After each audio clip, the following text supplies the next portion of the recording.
Hi friends, welcome to குறிஞ்சி.com. நூல் நூலாக ரொம்பவே சாஃப்டான ராகி இடியாப்பம் காலையில் பிரேக்ஃபாஸ்ட்டுக்காகட்டும், இல்லை நைட்டு டின்னருக்கோ, ஈவினிங் ஸ்நாக்ஸுக்கோ எதுக்குமே நம்ம இதை செஞ்சு கொடுக்கலாங்க. குழந்தைங்கள்லேருந்து பெரியவங்க வரைக்கும் சாப்பிடக்கூடிய ரொம்பவே ஹெல்த்தியான இந்த ராகி இடியாப்பம் இன்றைக்கி எப்படி செய்கிறதுன்னு பார்க்கலாம் வாங்க. எப்பயுமே நம்ம இடியாப்பம் செய்கிறதுக்கு முன்னாடி ராகி மாவை நல்லா நைஸான மாவு ஜலிக்கிற ஜல்லாடையில் சலிச்சு எடுத்துடுங்க. அப்போ தான் நமக்கு இடியாப்பம் உரலில் பிழியும் போது அடைச்சிக்காமல் ரொம்ப ஈஸியாக இருக்கும். ஏன்னா ராகி மிஷினில் கொடுத்து அரைச்சாலுமே அதில் 1-2 மையாமல் இருக்கும். அது அந்த இடியாப்பம் உரலில் அடைச்சிக்கிட்டு நமக்கு பிழியறதுக்கு ரொம்ப கஷ்டமாயிடும். இந்த மாதிரி நல்லா சலிச்சு எடுத்துடலாம். இப்போ 1 கப்பு மாவுக்கு 1 கப்பு தண்ணி. நீங்கள் எந்த கப்பால் மாவு எடுக்கிறீங்களோ அதே கப்பால் 1 கப் அளவுக்கு தண்ணி அளந்து எடுத்துக்கலாம். இந்த தண்ணி நல்லா கொதிக்கணுங்க. 1 கப்பு மாவுக்கு 1/2 ஸ்பூன் உப்பு கரெக்டாக இருக்கும். நம்ம 1/2 ஸ்பூன் அளவுக்கு உப்பு சேர்த்துக்கலாம்.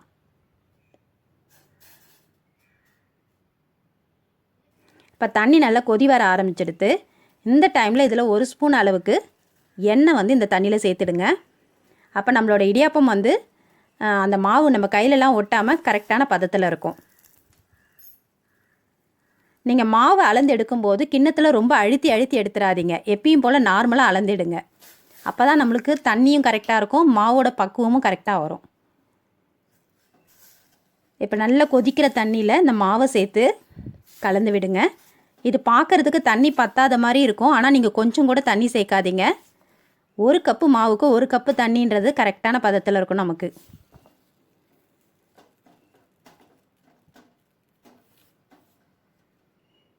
இப்போ அதை நல்லா இந்த மாதிரி கலந்து விட்டு கொஞ்சம் சூடு ஆறுற வரைக்கும் ஒரு தட்டு போட்டு மூடி வச்சுடுங்க. நல்லா ஒரு 5 நிமிஷம் விட்டிங்கன்னா நம்ம கை பொறுக்கிற அளவுக்கு சூடுக்கு வந்துடும். அப்போ நல்லா கலந்து விட்டுடலாம்.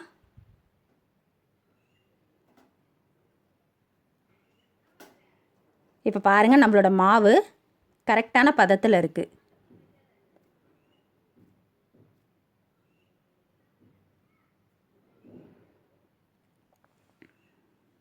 இப்போ இந்த மாவை நான் ஒரு தட்டில் மாற்றிட்டு நல்லா பிசைஞ்சு எடுத்துக்க போகிறேங்க.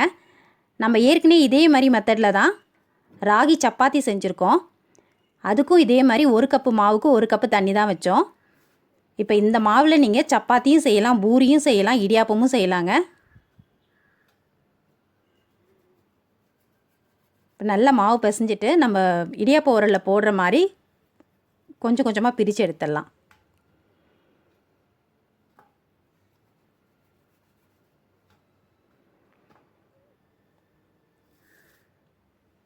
இப்போ இந்த மாதிரி இடியாப்ப பிளேட் இருந்தாலும் பரவாயில்ல, அப்படி இது இல்லைனாலும் இட்லி தட்டுலே நம்ம புழிஞ்சிக்கலாங்க. இதில் கொஞ்சமாக எண்ணெயோ இல்லை நெய்யோ தடவிடலாம்.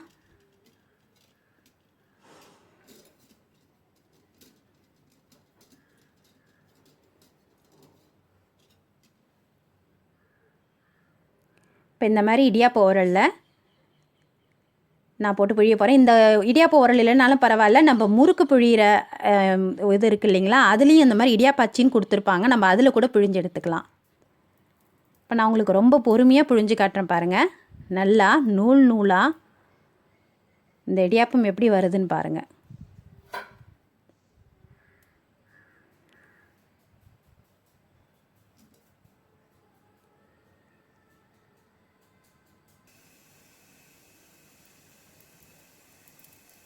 நம்ம கரெக்டான அளவில் தண்ணி வைக்கும்போது தான் நம்மளோட இடியாப்பம் இந்த மாதிரி நூல் நூலாக கிடைக்கும்.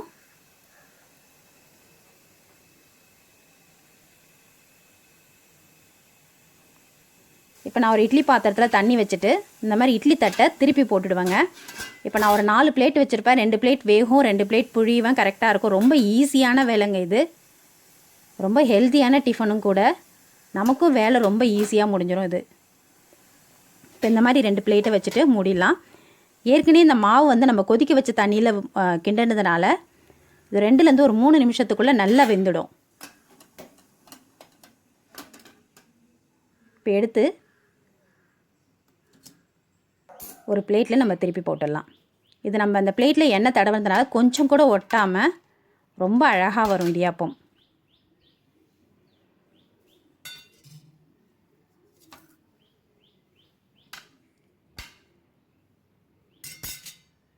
நம்ம கரெக்டான அளவில் தண்ணி வைக்கும்போது தான் இந்த மாதிரி நூல் நூலாக நமக்கு இடியாப்பம் கிடைக்கும். இப்போ இந்த இடியாப்பத்தை நீங்கள் அப்படியே வந்து ஒரு பிளெயின் குருமா கூடயோ இல்லை தேங்காய் பால் கூடயோ கூட சர்வ் பண்ணலாம். குழந்தைங்களுக்கு இந்த இடியாப்பத்தை நல்லா பிச்சு போட்டுட்டு இதில் நிறைய தேங்காய் பூ போட்டு வெல்லம் போட்டு கொடுக்கும்போது அவங்க ரொம்ப விரும்பி சாப்பிடுவாங்க. நீங்களும் உங்கள் வீட்டில் இந்த ரெசிபியை ட்ரை பண்ணி பாருங்கள்.